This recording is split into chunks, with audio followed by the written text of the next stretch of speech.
एक नियमित गोथिक मेहराब का निर्धारण कैसे करें। यह वीडियो आपको साइट पर पूर्ण आकार के समभुज गोथिक मेहराब का निर्धारण कैसे करें यह दिखाएगा। इस उदाहरण में 8 फुट गुना 4 फुट की प्लाईवुड शीट पर निर्धारण किया जाएगा। तो यहाँ हमारे निर्धारण कार्य के लिए प्लाईवुड शीट उपलब्ध है। तो आइए नियमित गोथिक मेहराब का निर्धारण इस तरह शुरू करते हैं।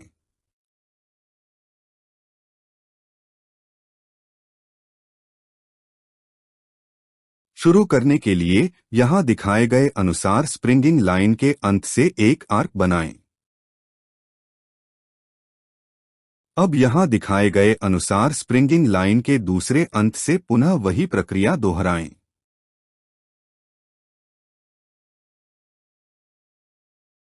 आगे बढ़ने से पहले यह जानना महत्वपूर्ण है कि इस नियमित गोथिक मेहराब में एक समभुज त्रिकोण होता है। अगले चरण में आइए देखते हैं कि हम मेहराब को कैसे समान भागों में विभाजित कर सकते हैं ताकि कटे हुए पत्थर जो मेहराब बनाएंगे उन्हें रखा जा सके।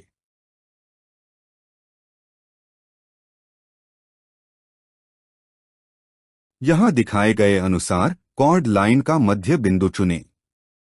फिर स्प्रिंगिंग बिंदु से एक रेखा खींचें जो मध्य बिंदु से होते हुए आर्क तक पहुंचे।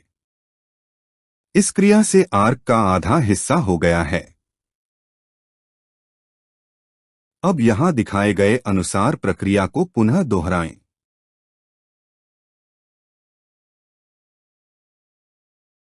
अब यहाँ दिखाए गए अनुसार इस दूरी को स्थानांतरित करें ताकि बड़े खंड को आधा किया जा सके। फिर यहाँ दिखाए गए अनुसार रेडिएटिंग रेखा खींचें।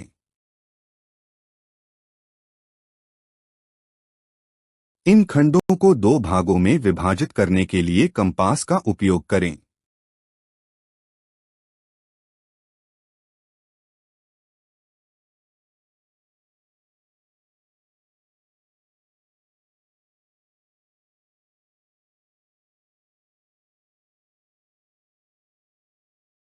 अब यहाँ दिखाए गए अनुसार बाइसेक्टिंग वक्रों को विभाजित करने के लिए रेडिएटिंग रेखा खींचें।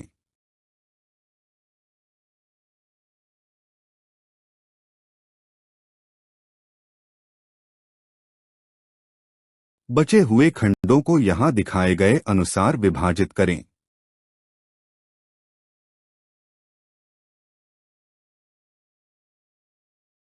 यहाँ दिखाए गए अनुसार कटे हुए पत्थर खींचें। यहाँ दिखाए गए अनुसार कटे हुए पत्थर खींचें।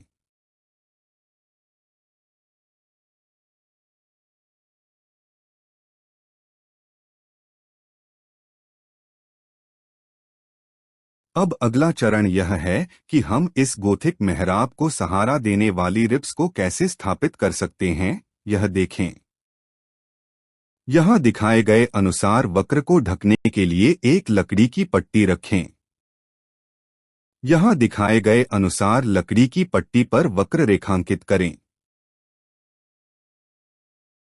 वक्र रिब के अपशिष्ट वाले हिस्से को काटकर हटा दें।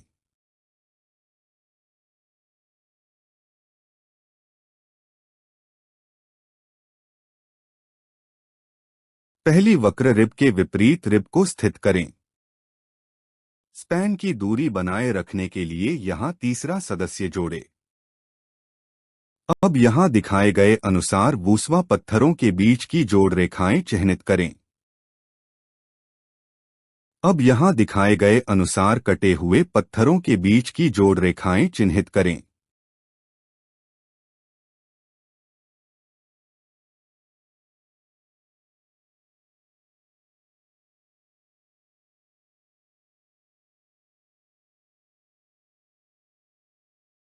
अब यहाँ दिखाए गए अनुसार कटे हुए पत्थरों के बीच की जोड़ रेखाएं चिह्नित करें।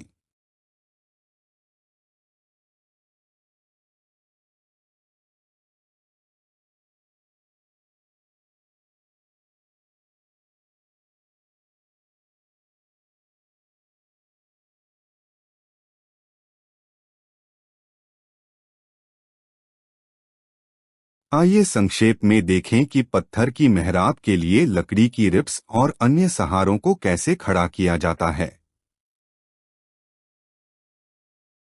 मोटी दीवार के लिए कभी कभी लकड़ी की रिब्स के दो जोड़े उपयोग में लेने पड़ते हैं। कभी कभी स्थिरता और मजबूती के लिए दोनों रिब्स के जोड़ों के ऊपर प्लाईवुड का उपयोग किया जाता है। यह लैगिंग सामने और पीछे की लकड़ी की रिब्स के जोड़ों के बीच सहारे के रूप में कार्य करती है। कभी कभी दोनों लकड़ी की रिब्स के जोड़ों के बीच लकड़ी की पट्टियां उपयोग की जाती हैं।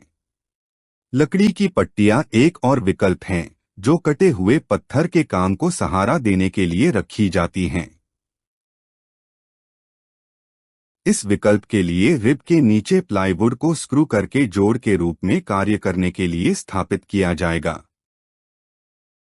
बड़े गोथिक मेहराब के स्पैन के संबंध में निम्नलिखित बिंदुओं पर ध्यान दें। बड़े स्पैन के लिए आपको यहां दिखाए गए अनुसार 3 लकड़ी की पट्टियां उपयोग करनी पड़ सकती हैं, जो एक साथ स्क्रू करके एक पूर्ण रिब का निर्माण करें। अंत में सुनिश्चित करें कि इस केंद्र सहारे का सामना समतल प्लम्ब है और यदि आवश्यक हो तो इसे समतल वर्टिकल बनाए रखने के लिए जमीन से अतिरिक्त सहारा जोड़े। आपको शुभकामनाएं। आशा है कि यह आपके लिए उपयोगी रहा होगा।